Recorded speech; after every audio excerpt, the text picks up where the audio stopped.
a WikiVidi documentaries production. Don't forget to like and subscribe. Enjoy. Lamhe. Lamhe is a 1991 Indian romantic drama movie, directed by Yash Chopra, and starring Sridevi and Anil Kapoor.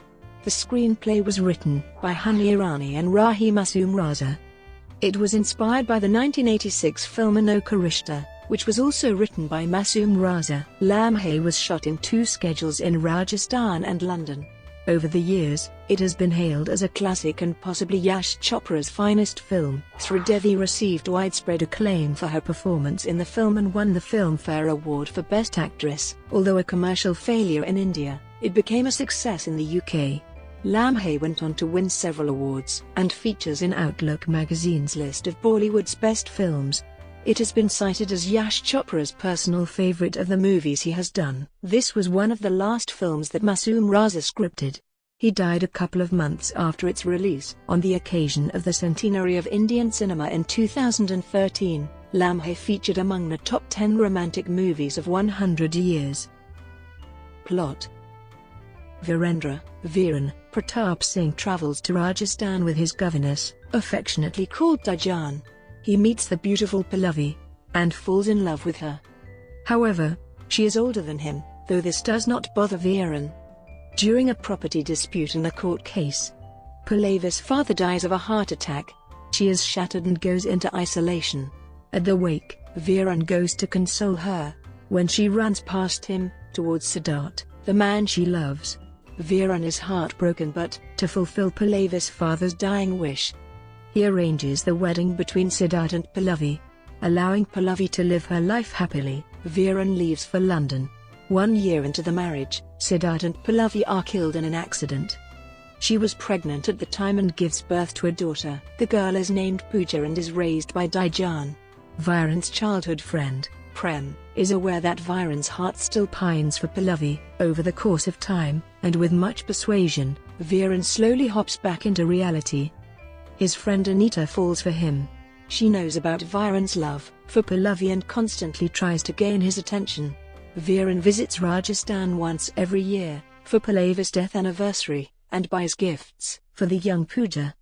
He never meets her, remembering that she was born on the day Pallavi died. He never spends any time with her, which makes Pooja sad.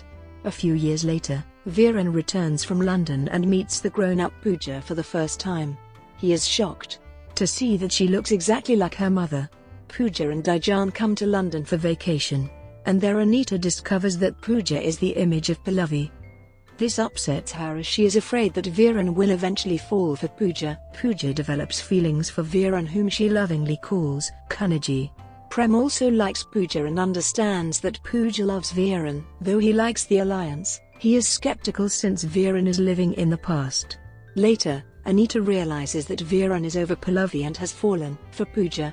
She confronts Pooja over her feelings for Viren and tells her that she is a responsibility for Viren and nothing else. Eventually, she tells Pooja that she is a kid infatuated by Viren and asks what relation Pooja is to Viren that she acts authoritatively over him. Pooja retorts by saying that if she is not related to Viren, Anita is not related to him either. This frustrates Anita, leading her to lambaste Viren about having feelings for a younger woman. Pooja finds a sketch and misunderstands that it is a sketch of hers. She dresses in traditional clothes and when he comes home, she asks him to put sindoor on her since he loves her. Furious, he reveals to her that he had loved her mother and not her. Pooja is heartbroken and returns to India with Dijan. Viren decides to marry Anita, since he feels she has been waiting for him for a long time. Pooja says that she will marry on the condition that Viren must marry before her. Pooja lies and tells Viren that she is already married. However, Pooja never marries, for her love for Viren was too great. Viren understands that she is lying and lies to her as well. He sends her a marriage invitation to make her believe that he is truly getting married. The resolution she took shows a heartbroken Pooja narrating a folk tale to an audience in a village show. After the show, Viren approaches a confused and wary Pooja. Viren reveals that he realized, after she left London, she had lied. He tells her that he is not married either. He says that he loves Pooja and not her mother. She runs into his arms, and they are together at last. Music. The music was composed by Shiv Kumar Sharma and Hari Prasad Chaurasia and lyrics were provided by Anand Bakshi. The song, Kabhi Main Kahoon, was made from melody used as background music in Yash Chopra's previous movie Chandni, also scored by Shiv Hari. In the famous parody sequence, Wahida Rahman danced to Aaj Pyar Jeene Ki Tamanna Hai, the superhit number from her classic guide. The songs included on the official soundtrack are listed here. Critical acclaim and achievements.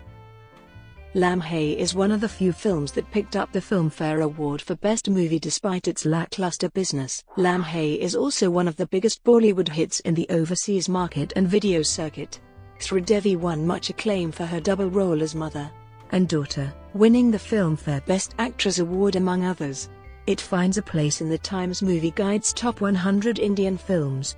It is in the Outlook magazine's list of all-time great Indian films. It has been cited as Yash Chopra's personal favorite among his films. Times of India included it in its list of top 10 films of Yash Chopra, describing it as a tale of love transcending the boundaries of time and space, while Rediff called it, quite easily, one of his most definitive films. Chopra surpassed his own findings of romance with the insightful, lovely Lamhe. Ritik Sharma from LBAH Reviews says, the cinematography is a treat to eyes. Editing is crisp, but with nearly 3 hours of run time, it requires patience to watch the whole film. Only Yash Chopra could create this bold and unheard story in a way that otherwise would have not been received well. Sridevi played both mother and daughter, cast in what Idiva described as another double role, but it was unlike any played before. Hailed by Rediff as one of the most remarkable films of her career, often considered a film way ahead of its time, her performance brought her much acclaim, with Bazasia stating that her rendition of both Pallavi and Pooja serves well in highlighting how versatile she is as an actress, playing contrasting characters in the same movie.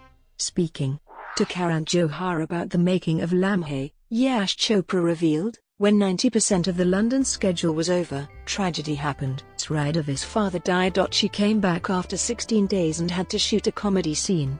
At that moment she forgot everything and gave a wonderful scene. I understood that is the secret of her success. Why she is what she is. Sridevi's folk dance number Morni Bagamar became a rage and was placed among the top 5 songs of Yash Chopra by Hindustan Times. Over the years Lamhe has become a cult classic. Critic Rachel Dwyer wrote in her biography of the filmmaker, Yash Chopra's own favorite film, Lamhe, divided the audience on a class basis. It was hugely popular with metropolitan elites and the overseas market, which allowed it to break even, but it had a poor box office response because of its supposed incest theme. The Hindu reported that, with shades of incest, Lamhe caused more than a flutter and remained the talk of the town, while Sridevi herself admitted in an interview with Rajiv Masand that she found the subject too bold. Rediff described its failure as one of those bizarre, unexplained moments of cinema.